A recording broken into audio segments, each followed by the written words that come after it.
For the first time in 14 years, Manchester United are champions of England. 38 played, 28 won, 7 draws, only 3 defeats, 112 goals scored with 32 conceded, 13 points clear, a possible 18 out of 19 wins from home, the other being a draw against Nottingham Forest. However, that's as good as it gets, because we were knocked out of the Champions League, losing 4-1 to Benfica in the first leg. Mistake after mistake after mistake, and within 18 minutes, they'd found themselves 2-0 up. 2 then became 3 on 27, and then 4 on 35 minutes, and we were dead and buried in the tie. We did get a goal back before half-time, and I thought we could potentially kick on in the second half. We didn't look at Todibo, our wide centre-back, on attack. That wasn't the case. We won the second leg 3-1 with goals from Illing and Frimpong. We had a Kvaratskhelia penalty missed on 4 minutes, but it wasn't enough, and we were knocked out of the last 16. Now, that did give us focus from now until the end of the season in the Premier League, and we went on a tremendous run, winning the title after a 3-3 draw at Chelsea. We beat Man City at home towards the end. We beat Newcastle last game of the season. Only disappointment, a defeat to Liverpool at Anfield with a 95th minute winner from Ben Doak, and we were even 2-0 up. There's a 7-0 against Arsenal in there, there's a 4-0 against Spurs, and there's some tremendous wins in there since the turn of the year. So there it is. Marcus Rashford, leading goal scorer in the league with 31. Really well done to him. We're going to keep it going. We have money problems to talk about, and we'll talk about them in a bit. But let's focus on the good stuff. Like, the Cups have been disappointing. We've not won enough. We're into the last 2 seasons now. We need to really develop the Champions League. Like, the plan was to get us back at the top of English football. We've done that. We need to cement that now in seasons 4 and 5. The idea of this save was 5 seasons, buy sensibly, strengthen sensibly, and then focus on making it sure that at the end of the 5 years, we are top of English football. Can we sustain it? I think we can. However, there is issues in the squad. We have got Will Fish leaving, Harry Maguire leaving, and we've also got Danny Welbeck retiring. Now, you might not say that's the end of the world. However, there's no other players that I want to sell. There's a little bit of value potentially in Anthony, who's only worth 12 million though.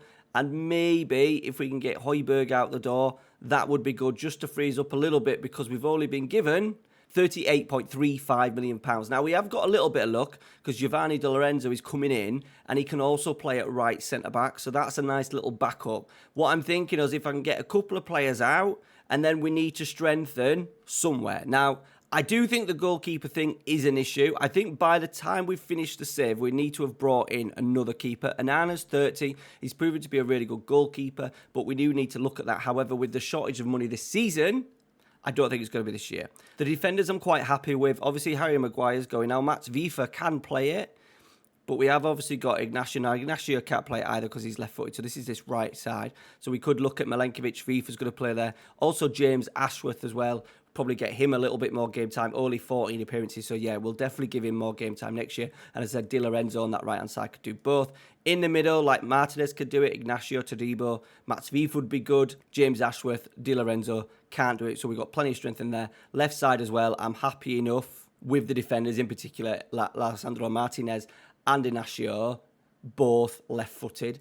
Into this, now this is where I do think we still need to strengthen. I can't decide. You guys in the comments, let me know. Is Neves creative or is he combative? He's 16 vision, 16 passing, tackling 14. He's good. He's not super physical. He's got stamina and strength, he's pretty good, but he is only 5'9", so he's a little sort of like terrier. But I do always think like the DMCL, like the volante role needs to be someone really aggressive, like with that physical presence. So I really do think if I can strengthen somewhere this summer, it will be that volante role, and then we'll potentially let go of obviously Højbjerg. Andre is just not kicked on. He does okay. He can actually play centre-half as well, which is an interesting option potentially as well next season, but we are well stacked in there. Left-hand side, we've got Illing and Dalot. Like, ideally, I would like to pick up someone as well as a little bit of a backup on that right-hand side, but we might then just use Dalot purely as a left wing-back. We have also been using Garnacho in the games in the games where we've been dominating the game, he's played at left wing back just to give him some more game time, and he's done absolutely fine. Right side, like Anthony, fingers crossed we can just get him out the door and get a little bit of money for him. We've got Di Lorenzo, Dalot. Anthony's played there a little bit, but we're well covered in there. Right centre attacker, like we are absolutely stacked. I don't think Cobby can do it. Anthony can't do it. I don't want to play Neves there. We have got Vanna, Wirtz, Isaac Hansen or Aaron. I'm hoping we can get a little bit of money in for him in the summer. Garnacho could do it and Mason Mount can do it. Mason Mount, I don't want to sell Mason Mount because he's English, but he's unhappy. He's 27. Do we cash in on him potentially? I don't think it would be something Man United would want to do because he's so versatile. And then left side, Kvaratskhelia is absent. Now, people are asking me, why am I playing him as an advanced playmaker? But that's because he needs to fit into my style of play.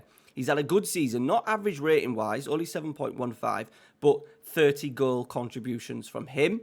And then obviously we've got Garnacho that can be his backup on that left-hand side. And then the strikers, Rashford and Højlund, more than happy to stay with him. Højlund just has not kicked on in this save. He's not played this much this year at all. As you can see, only 23 appearances, 10 starts, 13 as sub. He's not the man, but Marcus Rashford definitely is. However, Marcus Rashford is 28.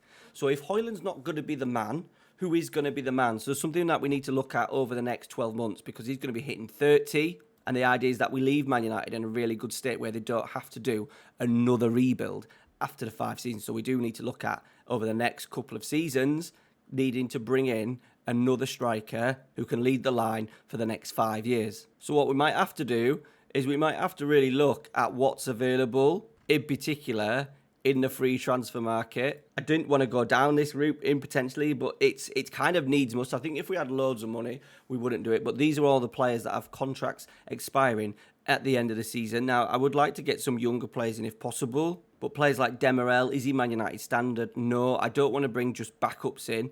Now, there is Gabby Vega, who I might actually bring in just because it's a player that, you know, at that level, at that price, and then maybe let's see if we could sell somebody on, potentially. But the one that has caught my eye a little bit, could he be the Volante, boys? I think he can. I think we're going to go with that. Let me know down in the comments. Sergei Milinkovic-Savic, Volante attack, alongside Neves.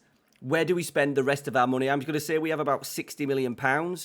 Where do we spend it? Let me know. We're heading into season 4 of the rebuild of Manchester United.